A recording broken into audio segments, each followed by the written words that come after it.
Morning, good afternoon, good evening, and thanks for joining. As Sarah said, I'm Ewout Pronk and I work for NetNumber, and today I want to talk you through the latest implications of the FCC ruling, and in particular the impact of the ruling for both national as well as international calls. So, the session overview. For the ones who really don't know, and I doubt if there are still any people on this planet who don't know what are the impact of robocalls, but just in case, let's start with that. Then I will talk you through the December 2020 Traced Act order. A few slides to discuss the national perspective of this December traced order. We talk about reasonable robocall measures and what are challenges with these measures. Then we move to the international perspective. And here I would like to discuss the different types of calls we have in the international perspective and the challenges and impact of these international calls. And then we finish with how STIRSHAKEN could possibly extend it over the international border.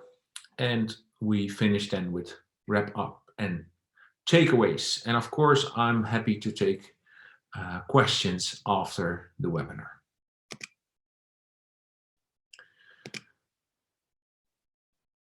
All right, impact of robocalls. Yeah, the conclusion is right in front of you. At this stage, we feel as an industry that the public telephone network is really broken. So robocalls are very impacting. So US customers receive over 200,000 unwanted calls every minute. And of those calls, 47 are really illegal scams. So customers are losing a lot of money. And you see some figures here. For instance, of those who were scammed, the average loss is $244 per victim. And fraudsters spoof the caller ID to increase the likelihood that the call will be answered. So at this stage, over 88% of the customers, and this is increasing, won't answer unknown calls. And with customer awareness on the rise, even legitimate calls get unanswered by now, which is of course pretty bad. So my bold conclusion here is that the public telephone network is broken. If you compare it to OTT players, you would see there that the CLI is always trustworthy. It's an end-to-end call between customers who have the same app. In most of the cases, this call is for free. If you would not like to speak to anybody any longer, you can simply block that person. So from a customer perspective, despite all the privacy impact of such OTT apps, you can almost say they would feel more comfortable at this stage using an OTT app than the public telephony network. And of course, for us as an industry, that is really, really bad. Okay, let's move to the Traced Act order itself very briefly. So in December 2020, the FCC released its latest Robocall Abuse, Criminal Enforcement and Deterrence Act, Traced.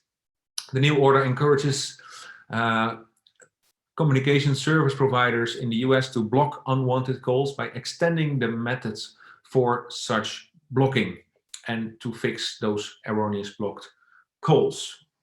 And the last point, this particular order has really far-reaching consequences for both domestic and also for international calls. So in this webinar, I would really like to take the time to explain what that impact is for domestic and international calls and what is the different impact between the two. Okay, this is a quick summary of what the order entails. So the first one is the voice service providers are required to stop illegal traffic on their networks and track down callers who make such illegal calls. Secondly, to expand the safe harbor to include network-based blocking based on what they call reasonable analytics, to identify calls that are likely to be illegal, and to manage this blocking with human oversight and network monitoring to ensure that the blocking works as intended. So part of the presentation is about this second point, where I won't go too much into details of the first and the third point. The third point is that voice service providers are required to block calls, establish a dispute resolution process to correct erroneous blocking, and promptly resolve disputes. Now, if you read this major points of the trace order as it stands, you can see that either of those three, next to, implementing STIRSHAKEN, which is already quite costly and mandatory for a service provider, that each of these bullets, you see that this is also very labor-intensive work, all of them. So this means that next to the technical measures and investing in a network, it's also very labor-intensive to track down those calls, to have a reasonable analytics system to block robocalls, and to follow up any mistakes that you make. So the impact here is quite high. So all carriers on national level, if they implement STIRSHAKEN, then the world would be 100% SIP by mid of 2021. We would then reach the end of CLI spoofing, right? Well, unfortunately not. This is really a fairy tale. So you see a number of points here that have definitely impact, and what makes sure that actually by the mid of 2021 there will be still room for robocalls. We would see that some carriers will not, even if they try to make the deadline for the SIP portion of their network. There's a lot of TDM traffic without STIRSHAKEN built in, so there are discussions about out-of-band STIRSHAKEN and how that should be handled, but it's far from finished. There will be outbound roamers with a North American number plan number calling home. This can also be quite impacting. There will be enterprises, national enterprises, but also international BPO enterprises using foreign numbers, but also using US numbers. And there will be calls from non-US fixed lines, enterprises, and mobile numbers calling to the US. And this all has a big impact. And there will also be robocalls from abroad, where it's sometimes quite hard to judge if these are actually robocalls or not. So despite all the measures, there is still a lot of work to do, and there's also still a lot of room for robocalls. So the STIRSHAKEN measures and robocall blocking measures will always coexist. You can say at this stage, while carriers are building STIRSHAKEN solutions, that this is the smaller portion at this stage, as of March 2021. So some operators start to work with STIRSHAKEN. But most of the robocall problems need to be solved with this robocall mitigation program. And even if the STIRSHAKEN implementation will increase over time, so I put here tomorrow, but let's say the end of this year, you would see that there's maybe a bit less need for robocall mitigation programs next to STIRSHAKEN, but still this is absolutely necessary. Even in a 100% STIRSHAKEN world, it is still very important, in particular on the origination side, to detect and block robocalls.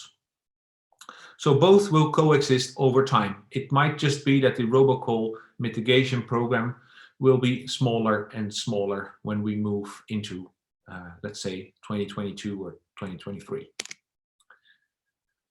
So let's move to the national perspective of the impact of the traced order. So basically there are 4 different call flows, what you can have. So the first one is the originator supports STIRSHAKEN. This means that the originator has an optional robocall mitigation program. This is not mandatory. If your network supports fully STIRSHAKEN, there's no need for this robocall mitigation program, although it is heavily recommended. And then on the receiving side, if you support STIRSHAKEN, or even in general, on the receiving side, the robocall mitigation program is optional. The second case is where the sender supports STIRSHAKEN, but the receiver does not support STIRSHAKEN. Also in this case, maybe surprisingly, okay, the sender has an optional robocall mitigation program, but also the receiver, because the mandate of mandatory robocall mitigation program only lies with the sender and not with the receiver. But of course, we can say that tackling robocalls on the termination side is optional, but it's really recommended to do to protect your own customers. Third case is when the sender doesn't have STIRSHAKEN support. In this case, there will be this mandated robocall mitigation program.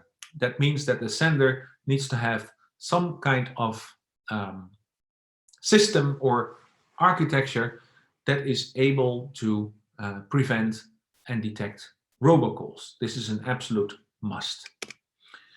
And the fourth one is from that sender that has no STIRSHAKEN support. So there's the mandated side on the sender side, and there's the optional robocall mitigation program on the receiving side. There's something else next to robocall mitigation program, and that is called certification.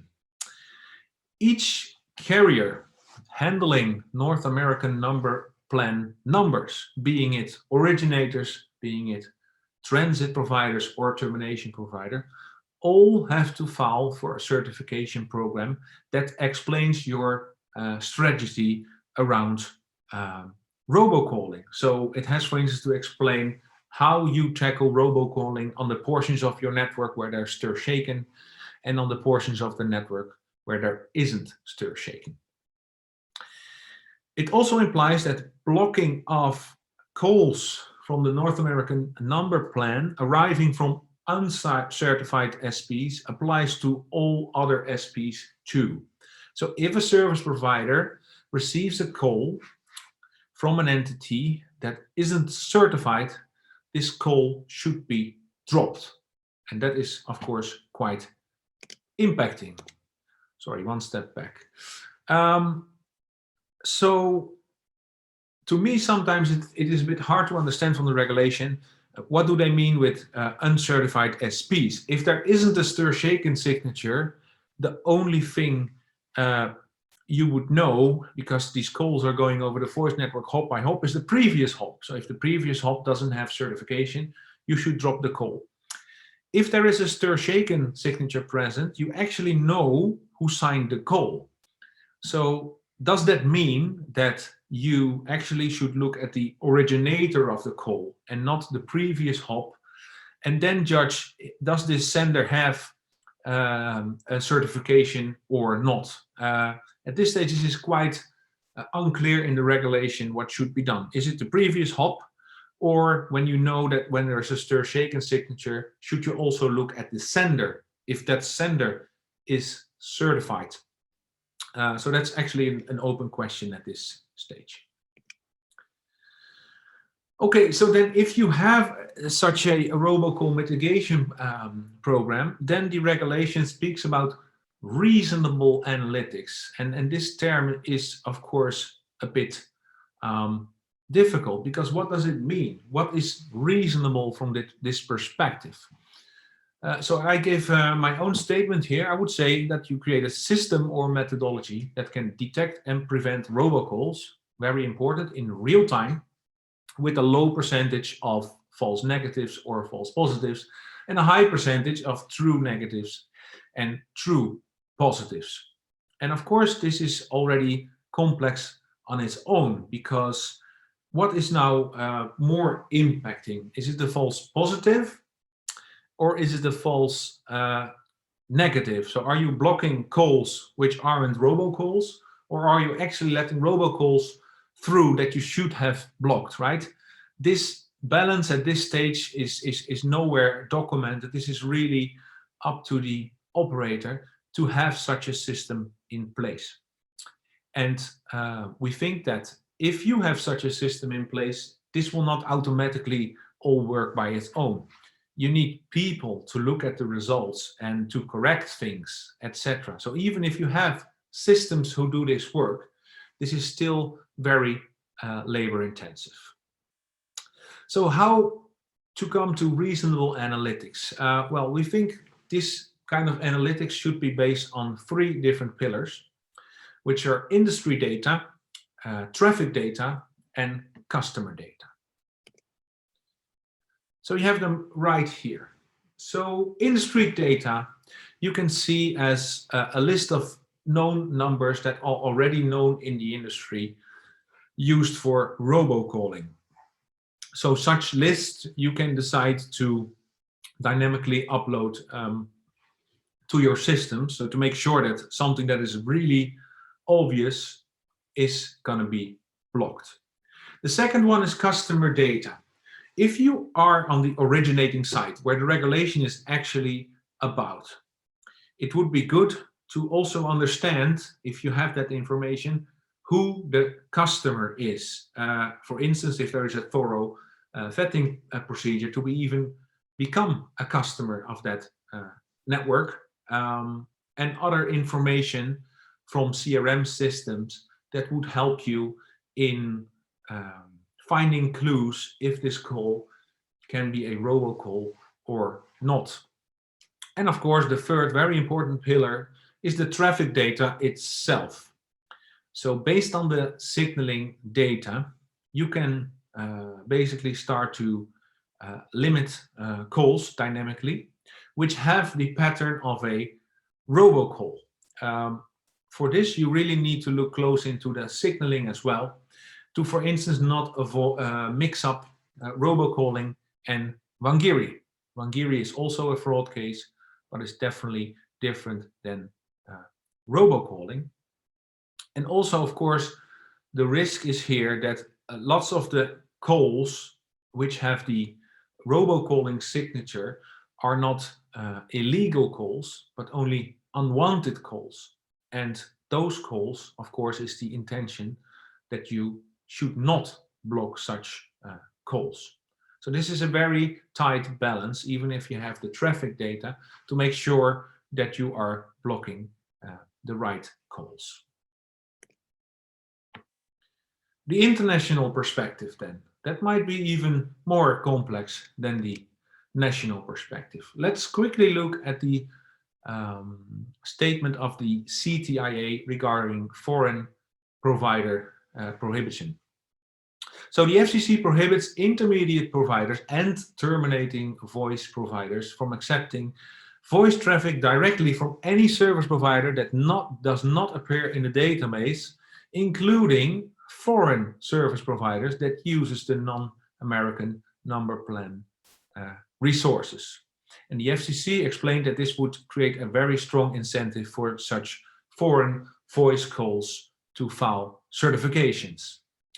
The last sentence is probably true, but it also goes with a lot of impact to the ecosystem, which I will try to explain in the next slides.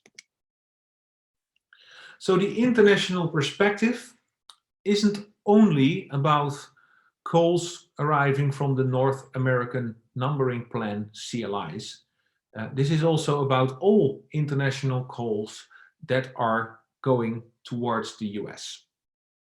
So we have a few on those slides. The first case is the US roamers. So these are US numbers that are roaming elsewhere and then calling home. So those calls are including in the regulations as they are American numbers. And so, as I said, this regulation should apply. Of course, there are also other roamers in certain networks. So roaming non-US subs, they can also make calls to the USA. Then there are local subs, so the non-roaming subs of a mobile network. There will be fixed traffic connected to certain MNOs. There will be enterprises connected, and there also might be other telcos that send traffic through MNOs. And of course, if you look at the regulation, how it stands today, and if there wouldn't be any certification, then all these calls will automatically end up with attestation C, which means that the network at the edge of the realm of the US won't have any information about the authenticity of the CLI, and so this would result in a caller setup with caller unverified. For the non-American numbers, this is already problematic because customers will get used to this fancy check marks with verified calls. But for the roamers roaming outside the US, for instance in Europe, this problem is much worse. If a customer is in the US and it calls his friend with the STIRSHAKEN regulation implemented, you will probably see this nice check mark with a verified call. Now, if that same person goes on holiday to Europe and he will call his friends again, his friend would get at this stage a caller unverified with the number of his friend. So he would be then quite suspicious because like 2 days ago, he had this verified check mark. So all the roaming subs, so case number 1, we qualify as a very important use case to get solved and to see how that can fit with the regulation that is coming up. Yeah, so what to do with the roamers abroad? Again, foreign service providers that use those US numbers and sending traffic to the US must follow the same certification requirements as domestic voice service providers in order to be listed in the database. And this is going to be quite a complex thing to solve. Also, here is the question, handling North American number plan numbers, are these like transit carriers on the way to the US? Or is this only the originating carrier, which you cannot even judge because the US roamer would move around in, for instance, Europe. So you never know without a STIRSHAKEN signature which MSC or switch or network has actually sent the call. And if you are aware how international calling works, there might be 10 to 15 hops in between calls that come from a certain network that arrive in the US. So what does this mean? Do they all need to get certified one by one? That's going to be quite difficult. And of course, also there's different regulation. Europe isn't regulated by the FCC, right? So if you look at this drawing there with the circle of influence, circle of control, and circle of concern, the FCC circle of influence is really the regulation of the US service providers, and anything that is happening outside is more in the circle of influence, that is a try, or in the circle of concern. So again, FCC cannot regulate the whole world. They can only regulate the carrier at the edge coming into the US. And that one will have a huge problem with, because it will get loads of uncertified calls, and to comply with the regulation, it has no other choice than to drop that call. So what we could say is the entire international voice ecosystem isn't really designed to be able to comply with this regulation. It's just too complex. There are too many hops and there are too many uncertainties. So what will be mitigation strategies?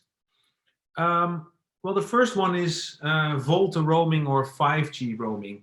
When you do voice over LTE for inbound roamers, which is one of the most problematic cases, as I explained, if you move from the circuit switch calls to the voice over LTE calls, that actually means that when a subscriber from the US is roaming in, let's say in France, that the call will go on a data channel, so not on the voice channel, to the home network. And in the home network, the call will come out of the IMS. In this case, it is perfectly safe to put A attestation to the call because the call arrives in the home PLMN of the roamer. And that roamer has the customer relationship and has authenticated the data channel towards the visited network. And the same goes for 5G. It isn't called voice over LTE, slightly different, but the idea is exactly the same. The call will arrive on the data channel to the home network. There it comes out of the IMS, and from there you can safely put A attestation. So this is a good mitigation strategy, but it will take very long. First of all, you need Volta roaming between networks. So some networks have already a Volta roaming agreement with US providers, but there are also still a lot of operators in the world that do not have this Volta roaming agreement. And secondly, the phone needs to support voice over LTE as well. You really need a newer smartphone to make use of this voice over LTE. So this is a mitigation strategy, but we can say that it's going to take a lot of time before this would have any substantial impact to the problem. The second strategy is different. This is about international STIRSHAKEN support. So the idea is that instead of the entire planet complying to the FCC regulation, would it not make more sense to create trust and to interconnect secure domains? And I just put a few logos here that make sense to create such interworking between secure domains. So you probably know from CRTC and in Canada that this is already, that there are already talks going on how such trust can be created to interconnect those secure domains. But there can be others. For instance, the European Union can have an initiative to create a secure domain and make sure that then safely calls can be connected towards the US. So on the right side, there's, for instance, I3 Forum, and there's also the GSMA. And I will have a few slides on some developments in the GSMA on this topic. So what it does, this interconnecting secure domains, is that it provides a lot of scalability. So those operators that are in another secure domain, being it in Canada and the CRTC or GSMA members, they do not all have to speak and to certify, to get certified by FCC. Instead, they speak to their own body, and parties like the GSMA then have to get in contact with FCC to see, that's very important, how to create enough trust that those calls arriving from, for instance, GSMA members can be trusted within the governed STIRSHAKEN realm in the USA. All right, so if you wouldn't have that, you have the situation without STIRSHAKEN, which you can see here from left to right. So Alice makes a call, let's say she's in the UK, it goes to the mobile operator, then maybe to the mobile group where the operator is belonging to, it arrives at the border in the US. So even if there would be certification, let's assume that this is all done by the mobile group as well as by the mobile opco, still the transit SP has no other choice to put attestation C, because it has no idea if Alice really belongs to the mobile opco and if the CLI is authentic. So Bob will get a disappointing result because that STIRSHAKEN signature will be verified, but it's only the one that was set in transit. And this would lead to a call setup where the caller is unverified. So how would it be with STIRSHAKEN? So with STIRSHAKEN, this STIRSHAKEN signature should be set earlier in the process. I put it here in the mobile group where the mobile operator belongs to, but of course that does not necessarily have to be the case. It can be the mobile opco as well, but there are several ideas and discussions for better scalability. If, for instance, a mobile group can do this for a mobile operator. If there would be separate trunks between the mobile opco and the mobile group for attestation A calls, then it can be the mobile group that can then sign the call with attestation A.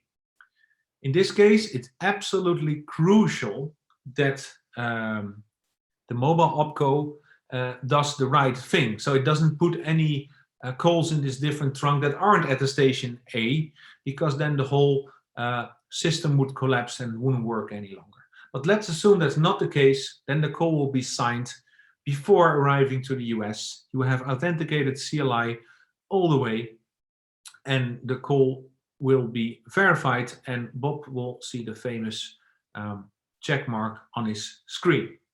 The beauty of this strategy, as a difference to strategy number 1, is that this would work also for calls not being part of the North American number plan. So this can also be European numbers, fixed lines, whatever is required here, where mitigation strategy 1 would only look at the inbound roamers and nothing else. So let's explain a bit on developments currently going on in the GSMA. So originally, to launch 5G roaming, the GSMA is preparing a key management procedure to exchange key material between GSMA members. So this is ongoing work with already results. And the GSMA is currently looking at how we extend that trust to other secure domains, such as FCC governed STIRSHAKEN. So what you see here in the picture on the right side, we have then GSMA members. And let's assume that there will be a designated certificate authority that is trusted within the realm of the FCC. That is quite crucial. And does their work on behalf of the GSMA to get certificates signed from different GSMA members. And of course, to create that trust, those international GSMA members need to go through a quite strong vetting procedure to make sure that they are trustworthy, that they know what they do, that it's really clear that attestation A is attestation A, etc.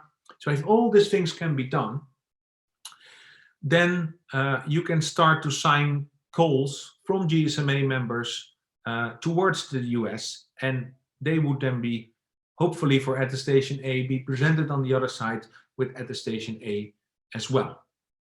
So the beauty is that all the service providers in the world, they do not have to do anything for the FCC one by one. They only need to talk to the GSMA in an internal procedure to get their certificate signed by a certificate authority that is then trusted by the FCC. So there's work to do here for both GSMA and FCC in this case to create this trust. Without this trust, this just won't work. But if this trust can be established, I think that is in the benefit of all. It's in the benefit of the FCC, it's in the benefit of the US service providers, and it's also in the benefit of the GSMA members. So this is ongoing work in the GSMA where is being looked at this stage. This is a concept that we call in the GSMA currently STIR mixer. So I need to explain a few things here. The core of the GSMA roaming data exchange is so-called IR21 document. So each operator of the GSMA has an IR21 document, and this IR21 document is full of information about this operator, including global titles and other things. So the idea is that if this IR21 would also contain public key certificates that are trusted in the North America STIRSHAKEN domain, as I just explained, then you would have a call. In this slide is from right to left. That means that the call is going to be signed by the certificate that is being published in IR21, and that certificate should also be available in the public domain, so that also the North American STIRSHAKEN provider has access to that certificate. And if that certificate is signed by a trusted CA for this particular purpose, then this call can be trusted and the CLI can possibly be presented with at the station A. So we're still thinking about different paths, how to do that. I can only say at this stage that IR21 documentation isn't public, so there needs to be a step done that if there are certificates being published in this IR21 documents, that part of that documentation is public, so that it's possible for the North American STIRSHAKEN provider to verify that signature and to check if the call is authentic.